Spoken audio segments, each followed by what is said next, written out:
Estamos de volta e vamos. Na Rota 1, teremos o painel Objetivos de Desenvolvimento Sustentável na Prática por meio das PPPs. O moderador será Stefan Anhe, chefe de cooperação da Delegação da União Europeia no Brasil. Na Rota 2, teremos o painel Modelos de Participação Privada em Infraestrutura de Saúde. A moderadora será Cristina Simon, oficial principal de Investimentos, Saúde e Educação do BID Invest. E na Rota 3, teremos o painel Soluções Financeiras para Mobilizar Investidores Institucionais em Infraestruturas. O moderador será Joseph Henriques, chefe de mobilização de recursos do BID Invest. Ótimos painéis a todos. Podem começar. Muchas gracias. Buenos días a todos. Muito obrigada. Bom dia a todas. Sabemos que a região da América Latina e do Caribe foi afetada pela Covid com mais força do que todas as outras regiões do mundo. Em concreto, praticamente 1/3 das mortes por Covid ocorreram na América Latina e no Caribe, sendo que a população da região representa apenas 8% da população mundial. Nós sabemos, então, que o setor da saúde é o principal setor que fica em evidência. A qualidade do cuidado médico é muito importante e nós temos o número maior de mortes causado pela baixa qualidade dos serviços de saúde. O setor público e privado precisam trabalhar juntos para enfrentar o desafio deste setor. Gostaria, na verdade, graças à comunidade científica e o setor privado e a aquisição do setor público, na maioria dos nossos países, nós dispomos das vacinas que nos ajudam a enfrentar esta pandemia. Sem tudo, ainda há muito a fazer. Sabemos que na região nós temos investimentos em serviços de saúde de mais de 150 milhões de dólares, e isso apenas em termos de usos hospitalares, de equipes e infraestrutura. Há uma oportunidade para melhorar a assistência do serviço público neste setor. Nesse sentido, o setor privado exerce um papel essencial para conseguirmos abordar estes desafios. Precisamos de medidas eficientes para lidar com a questão da infraestrutura dos vários países, em especial aqueles que já colocaram alguma delas em prática. Os países da região têm um interesse cada vez maior nesse tipo de infraestrutura. E aí, para falar sobre esse tema, temos 4 painelistas da região que eu gostaria de apresentar a vocês. Ricardo Tadeli, coordenador da Secretaria de Saúde do Governo do Estado de São Paulo. Seja bem-vindo, Ricardo. Maria Suzana Morales, diretora de Projetos e Investimento do Peru. Olá. E Juan Fenger, espero ter pronunciado o seu nome corretamente. Ele trabalha para a Roche, na América Latina. E Américo Silva, diretor executivo do Programa de Parcerias Público-Privadas do Governo do Estado de Santa Catarina. Muito obrigada, Ramiro. E agora nós vamos começar com as perguntas, sendo que a primeira pergunta é para o Ricardo, também os nossos representantes de governo. Eu gostaria de saber, então, quais são os principais desafios enfrentados pelo governo na área da saúde e com as PPPs. No seu caso, vamos falar do Estado de São Paulo. Primeiro, de agradecer a oportunidade, o convite, a cumprimentar os colegas da mesa, em especial a Cristina Simon, representante do BID. Sabe, Cristina, nós temos um carinho muito grande pelo BID. Nós estamos aqui em São Paulo finalizando um projeto com financiamento do BID, chama Projeto Saúde em Ação. E esse Projeto Saúde em Ação é que nos possibilitou financiar 60% do CAPEX de 2 dos 3 hospitais da PPP. Portanto, o BID está muito relacionado com a nossa experiência de PPP. Então, é um prazer muito grande estar aqui na companhia do banco. Cumprimentar o Rolf, Roenger, Maria Suzana Morales, Ramiro Zinder. É um privilégio poder discutir com vocês. Nós temos aqui no Estado de São Paulo já 2 hospitais funcionando na modelagem PPP, a modelagem bata branca, bata cinza, ou seja, o privado PPP assume toda a infraestrutura e nós temos a parte assistencial, chamada de bata branca, executado por uma organização social. Os 2 hospitais que estão prontos são em estados do interior, Sorocaba e São José dos Campos, e tem mais um que está terminando a construção, deve terminar em julho de 2022, aqui em São Paulo, que é um hospital especializado em câncer feminino, um hospital referência da mulher. É muito comum nós recebermos visitas para conhecer o hospital, para conhecer o modelo, e todos ficam muito empolgados, porque o hospital, de fato, ele é muito estimulante por tudo aquilo que ele apresenta de diferencial, uma qualidade de construção de primeira, um avanço tecnológico que coloca esses hospitais em linha com os melhores hospitais brasileiros e até acredito que hospitais mundiais. A qualidade da infraestrutura prestada também é impecável e o hospital chamou muita atenção pela automação, que foi uma opção de negócio por parte da concessionária. O hospital é muito automatizado. Para você ter uma ideia, nós temos em cada um dos hospitais cerca de 4.000 sensores interligados à internet que monitoram todos os indicadores para poder dar conta do desempenho dos KPIs desses contratos. Então, os hospitais são, de fato, muito diferentes. E as pessoas costumam fazer essa pergunta exatamente: quais são as necessidades para se estruturar alguma coisa nessa direção? Eu acho que nós temos basicamente três pontos aí a serem discutidos. O primeiro é o espaço fiscal do ente que vai fazer a contratação. Eu acho que é um dado importante que deve ser bem estudado. Contratos PPP não são baratos, são longos, são 20 anos em geral, e eles precisam ter uma responsabilidade fiscal muito grande nesse sentido. O segundo ponto é conhecer quais são as necessidades reais e o que se esperar daquela instituição. Nesse sentido, uma boa modelagem, do projeto é fundamental. Nós precisamos saber quais são as demandas a serem atendidas, conhecer o benchmarking, ou seja, quais são as melhores práticas que estão sendo adotadas em âmbito nacional e internacional, e conhecer também quais são as modelagens econômico-financeiras e soluções jurídicas possíveis.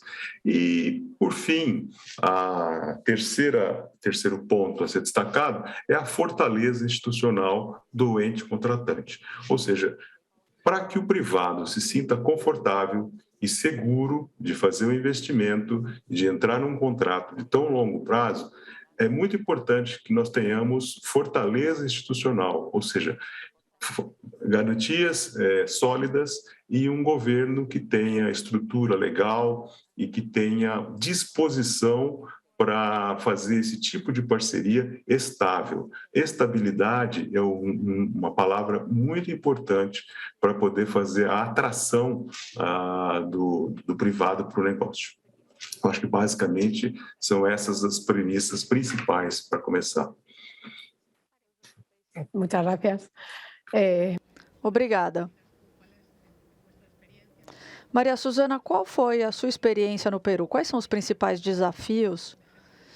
Você poderia comentar sobre alguns exemplos que tiveram aí? Sim. Em primeiro lugar, gostaria de agradecer pelo convite para participar desse importante evento, PPP Américas, e compartilhar a experiência peruana com o público e com os colegas do painel.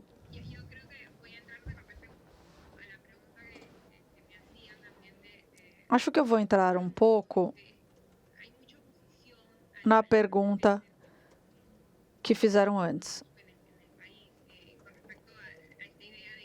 Fala-se muito da ideia aqui no país de que estamos privatizando os serviços de saúde com as PPPs. Por um lado, existe um preconceito, porque as PPPs são muito caras e existe um risco. Então, é preciso ter uma metodologia para avaliar tudo corretamente. Então, essa é a primeira oposição. Depois, a ideia de que estamos privatizando os serviços de saúde. Esses são os dois principais obstáculos que temos encontrado para desenvolver as PPPs no setor de saúde.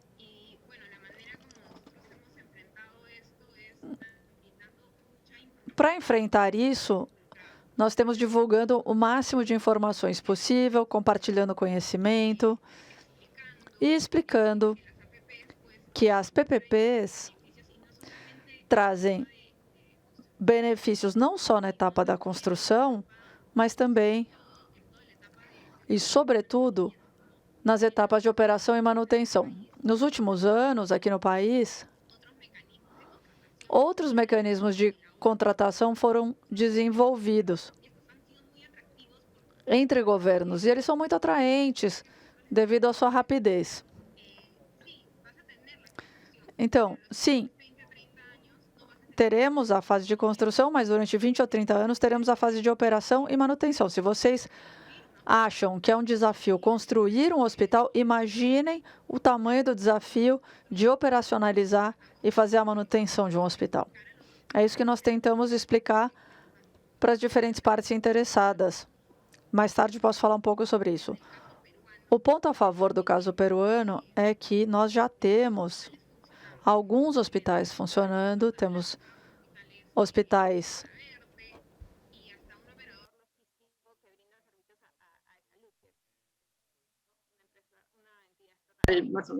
semi-estatal.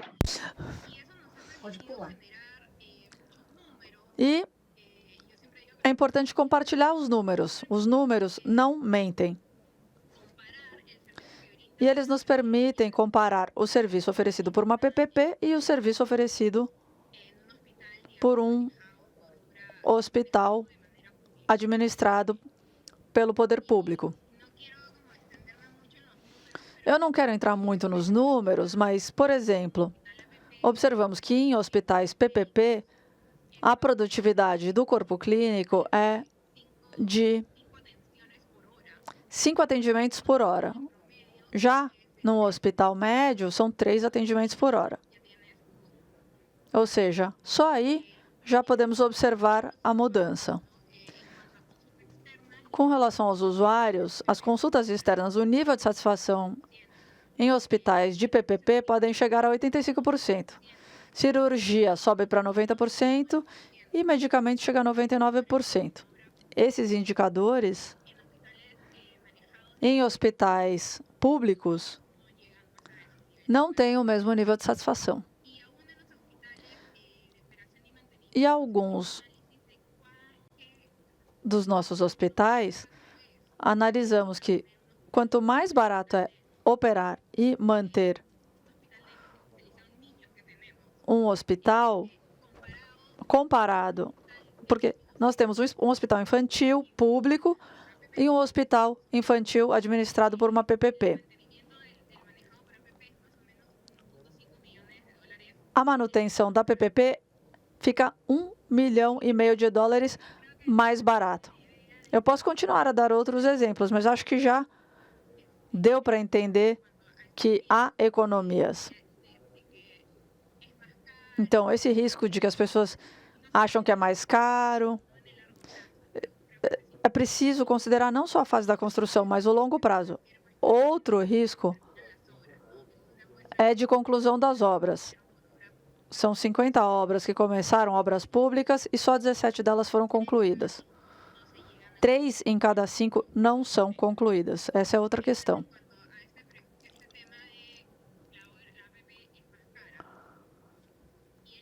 As pessoas acham que as PPP são mais caras.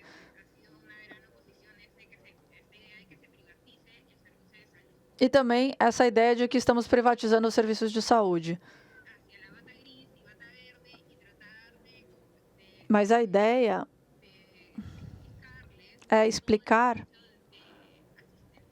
que todo o serviço assistencial, o corpo clínico, as enfermeiras vão continuar a atender e a trabalhar para o Estado. É assim que nós explicamos os projetos, porque há muitas discussões, muitas reuniões em todos os âmbitos, ministeriais, no Congresso, em nível municipal, estadual. E as pessoas mais importantes são os usuários, e eles são os nossos principais aliados, porque é a percepção deles que importa. Obrigada, Maria Suzana. É interessante que o desafio da oposição pública e a oposição de algumas partes interessadas, vocês abordam com a divulgação de informações. É muito interessante ver como vocês lidam com isso. Existe o desafio fiscal, do financiamento. Agora, Ramiro, eu gostaria de ouvir a sua opinião sobre os seus principais desafios para financiar uma PPP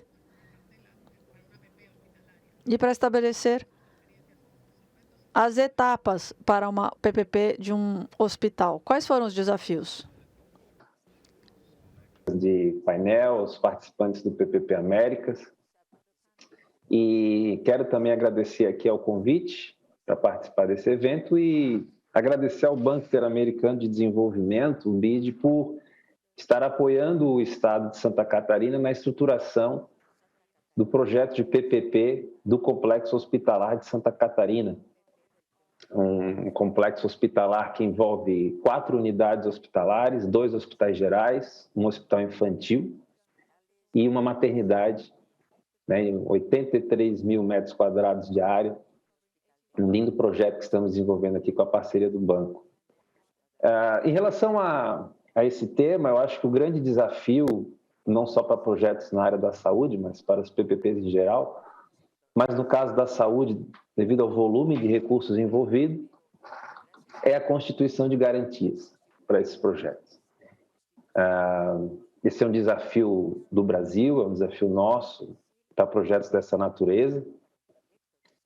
E é muito difícil você, dentro das estruturas de governo, principalmente dentro da Secretaria da Fazenda, dos órgãos que cuidam dos recursos do governo, você levar essa mensagem da necessidade de constituição de um recurso que eventualmente vai ficar parado, preso e travado para que possa trazer os investimentos privados necessários.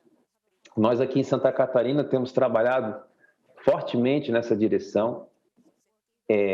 Nós temos uma lei já aprovada que constituiu o Fundo Garantidor para as PPPs aqui do Estado. E o fundo é o principal protagonista de um grande sistema de garantias que nós estamos formando aqui, que eu vou explicar um pouco. Mas antes de falar das garantias, eu sempre falo dos pagamentos ordinários. Nós temos um entendimento aqui no Estado de Santa Catarina que nós estamos constituindo garantia para não usar a garantia. Acho que essa é uma grande mensagem que é importante deixar claro aqui. Nós estamos constituindo garantias para não usar, porque nós entendemos que o Estado deve ser o bom pagador e nós sonhamos com um dia em que nós possamos fazer PPPs sem a necessidade de garantias, acreditando na confiança de que o Estado possa fazer os pagamentos e ter essa confiança dos investidores. Então, o próprio fluxo de pagamento ordinário que nós estamos construindo aqui, ele já possui uma segurança muito grande na medida em que as secretarias, ou no caso aqui a Secretaria da Saúde, falando do projeto do hospital, vai ter uma dotação orçamentária específica, vai ter uma subação específica relacionada à contraprestação do pagamento da concessionária. Aí você já tem um recurso que é destinado especificamente para esse fim e que dá uma segurança de que esses pagamentos vão ocorrer regularmente.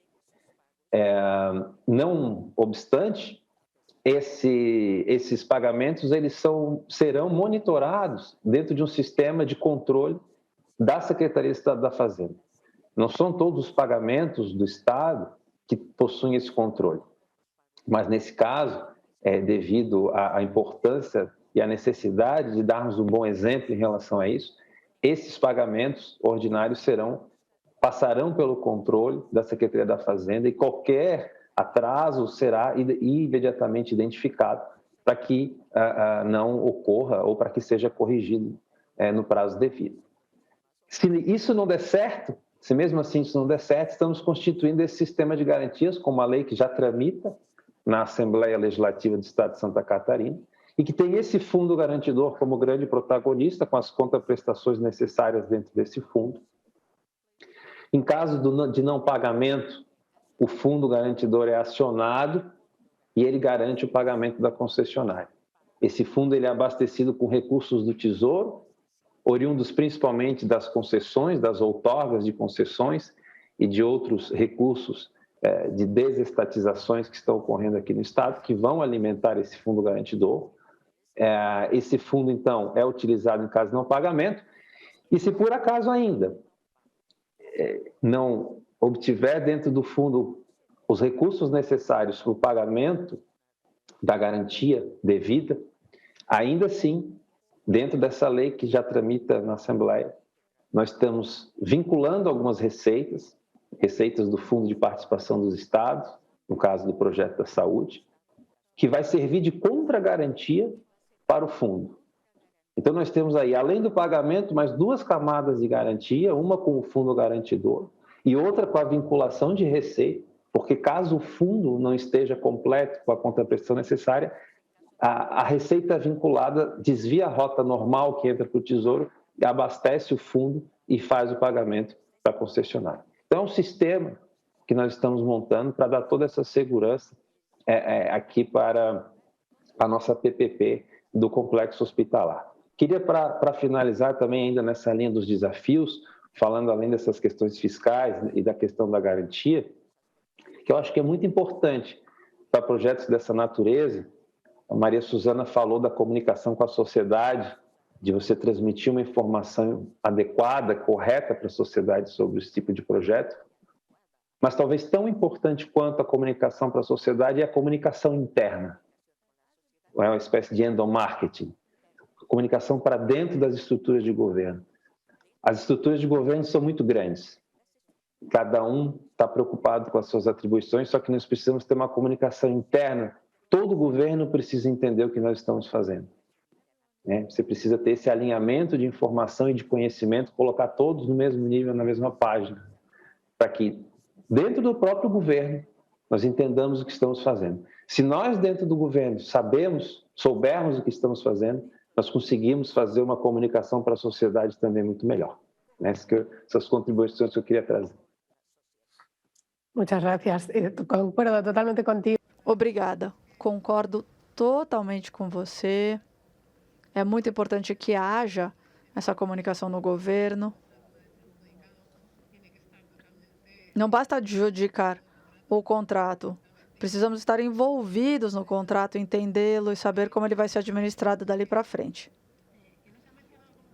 Uma coisa que foi mencionada e você falou a respeito dessas diferentes leis e normativas que precisam tramitar, esse é um outro desafio para mim nas PPPs no setor de saúde. Isso não acontece no nosso país, mas vimos isso em outros países da região. Como a lei de PPPs exclui infraestruturas de saúde, hospitalar ou determinadas áreas do setor de saúde. No caso dos medicamentos, temos PPPs muito inovadoras. Temos na área de logística de medicamentos, outros tipos de PPP que poderiam se beneficiar o setor e a região como um todo. Rolf, como você acha que as normas regulatórias da região deveriam ser padronizadas e harmonizadas para estimular o comércio em geral e principalmente de produtos farmacêuticos, pensando em PPPs de outro tipo e principalmente no setor farmacêutico, não tanto no hospital? Muito obrigado, Cristina, obrigado pelo convite. É um prazer poder compartilhar esse painel com vocês. Bem, se pensarmos nos avanços da ciência e das tecnologias, sabemos que isso mudou muito nos últimos anos. E isso vai sempre melhorar a qualidade dos serviços de saúde, oferecendo melhores diagnósticos e terapias melhores. Todos sabemos que ainda há muito o que fazer nesse sentido na América Latina, porque muitos pacientes ainda não têm acesso aos tratamentos. Melhorar esse acesso com terapias seguras, eficientes, de qualidade, e não só medicamentos, mas também tecnologias, são uma prioridade da saúde pública. E isso é fundamental para a universalização da saúde em nossos países. Nesse sentido, as entidades regulatórias nacionais têm um papel fundamental no sistema de saúde do país, porque elas são responsáveis do ponto de vista de segurança, qualidade e eficácia das tecnologias. E essa é justamente a questão. Um sistema regulatório pode ser caro para o país. Eles são muito complexos, precisam de recursos humanos qualificados e os processos são bastante amplos. Isso significa que existem muitas barreiras, principalmente para que haja acesso à inovação para os pacientes desses países. E aqui existe um interesse comum entre os inovadores e os reguladores, porque a ideia é padronizar e harmonizar esse arcabouço para que isso facilite o trabalho na região. Então, precisamos de estudos clínicos,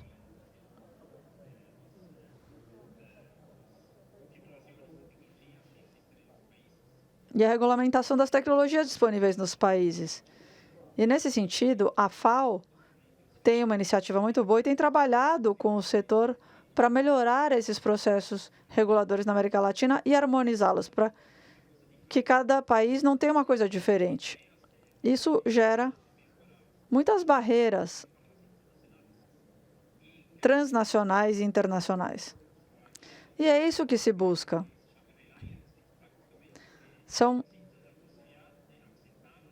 a possibilidade de aceitar a decisão regulatória que existe em outro país que tenha padrões melhores.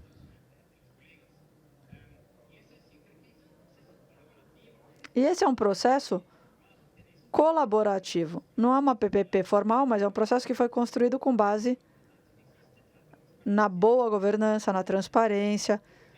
E assim podemos administrar a confiança entre os parceiros, que é super essencial em tudo o que fazemos juntos, tanto no setor privado quanto público. Ótimo. Você falou muito sobre inovação, é algo que estamos vendo no setor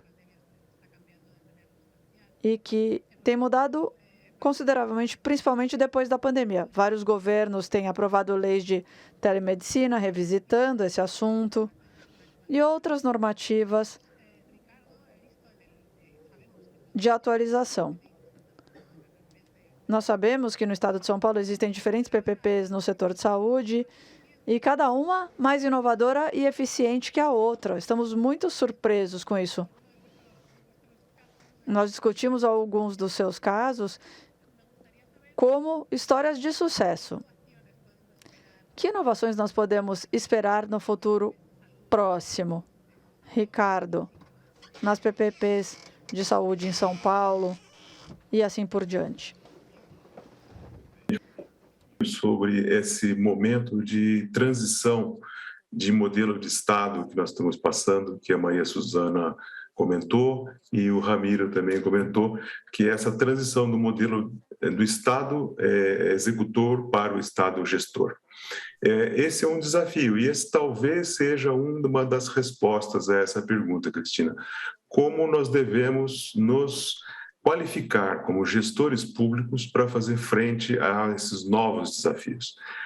Contratos de PPP são complexos e nós precisamos nos preparar para fazer a melhor gestão desses contratos. Então, ferramentas tecnológicas e uma institucionalidade que permita que a gente trabalhe junto com os órgãos jurídicos, com os órgãos financeiros e que possa fazer com que a gente possa ter um melhor aproveitamento nesse sentido. Acho que aqui no Estado de São Paulo nós temos alguns órgãos que nos apoiam, a Subsecretaria de Parcerias nos apoia muito, a PGE, a nossa Procuradoria-Geral do Estado, apoia, mas o grande desafio é por aí. Uma outra coisa que me ocorre também, Cristina, que seria interessante, é o Estado oferecer parâmetros claros para os órgãos de controle, para poder dar conforto à gestão do negócio como um todo. Ou seja, até hoje nós não tínhamos ainda tanta preocupação com os custos efetivos, porque os hospitais públicos eles têm orçamento e eles vão fazendo aquilo na medida do possível, etc. Quando a gente começa a trabalhar dessa forma, nós temos que pensar quanto custa uma diária de UTI, quanto custa uma internação, quanto custa uma cirurgia e como é que nós podemos parametrizar isso para saber se o que nós estamos comprando e praticando está adequado e aderente ao que o mercado possibilita. Então, esses avanços internos por parte da administração pública também são avanços importantes. Claro, a gente sabe que o mercado tende a trabalhar muito no sentido da telemedicina ou das inovações tecnológicas. A inovação tecnológica é um grande atrativo, até para trabalhar não só com o hospital, mas trabalhar também com a atenção primária, quando a gente vai ter melhoria das condições em relação às doenças crônicas, que é o que predomina hoje no nosso ambiente, mas nós precisamos ainda, eu queria resgatar um pouquinho disso, a melhorar a nossa capacidade gestora. Nós ainda precisamos nos qualificar e aprender a comprar serviços, aprender a gerir serviços e aprender a gerir contratos. Eu acho que isso dá estabilidade. Eu volto a falar que estabilidade é uma palavra importante, o privado precisa sentir estabilidade, sentir que estamos atuando num terreno em que as coisas estão dentro de parâmetros estabelecidos, que assim a gente está confortável tanto de um lado quanto de outro. Gracias, Ricardo. Rolf, en la industria farmacéutica.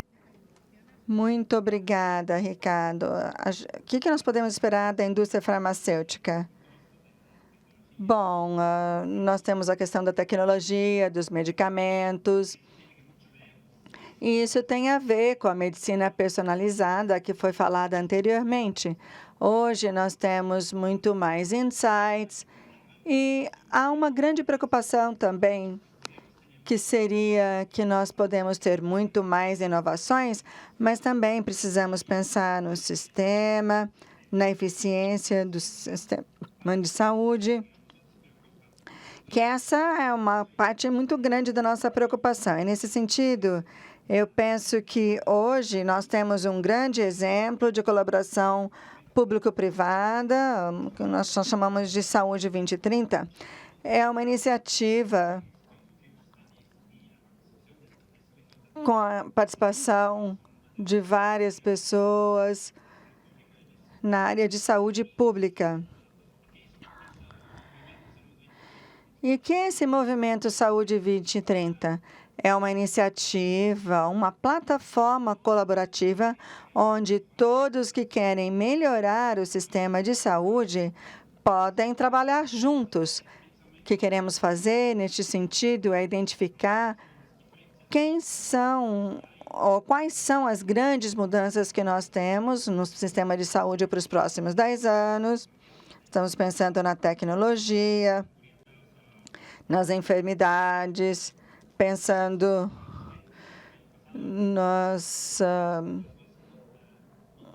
nos desafios, nas doenças não transmissíveis. Hoje, nós temos que pensar no que nós precisamos fazer para lidar com esses desafios no futuro, com atividades sustentáveis. Temos alguns exemplos. No Chile, há um problema que nós observamos. Há uma grande fila de espera para o diagnóstico.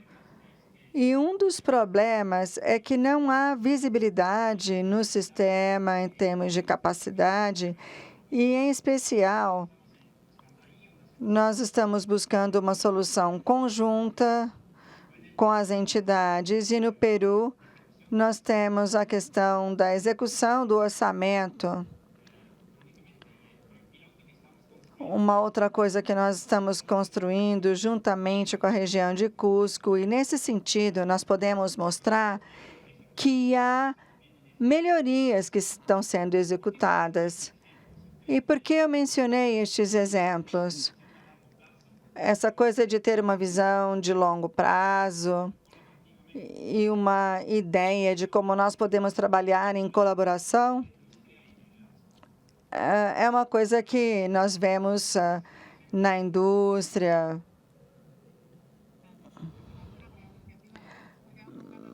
Sim, nós temos vontade de fazer muito mais, né? Mas muito obrigada pela iniciativa.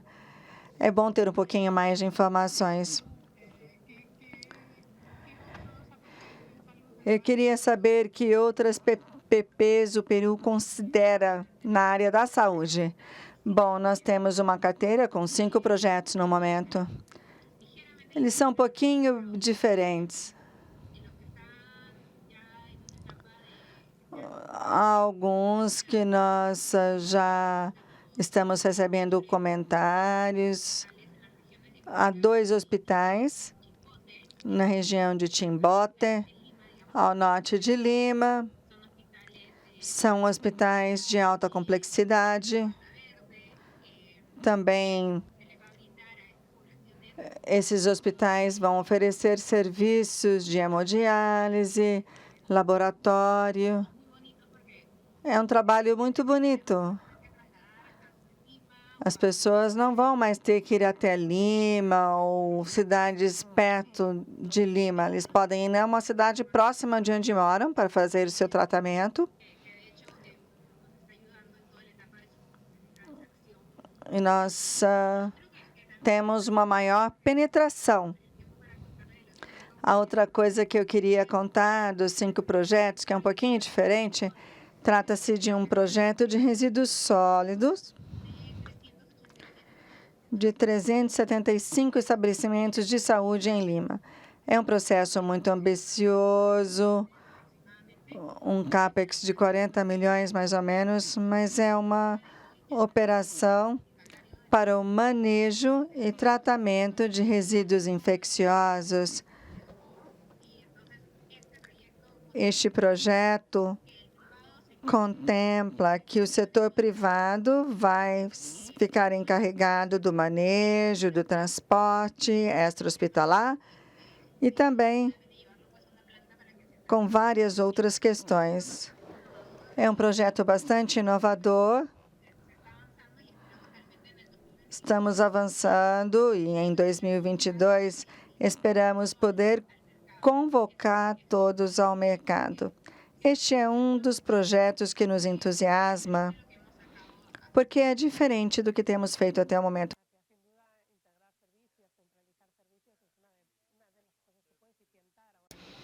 Então, isso vai ser muito importante, vai nos ajudar a aumentar o nosso lastro na área de saúde. Essa é uma inovação muito bem-vinda da parte de todos. No seu caso, Ramírez, eu sei que nós já estamos na hora de encerrar, mas dá para fazer mais uma pergunta. No vosso caso, Ramírio, o que você tem a dizer no hospital de PPP que está sendo realizado em Santa Catarina? O que nós estamos vivendo hoje, com a pandemia da Covid-19 e tudo que nós ainda vivemos, né, vivenciamos no último ano e estamos vivendo ainda, é a necessidade de respostas rápidas por parte da saúde pública. Acho que essa é a grande lição que fica de todo esse momento que ainda estamos vivendo. Então, todo o planejamento, toda a inovação contratual desse projeto de PPP, toda a operação vem sendo pensada de forma para que nós possamos dar respostas cada vez mais rápidas, para que a gente possa garantir a saúde da população. Acho que essa é a grande lição que fica e é o que nós estamos pensando diuturnamente para que nós tenhamos êxito nesse projeto. Muchas gracias.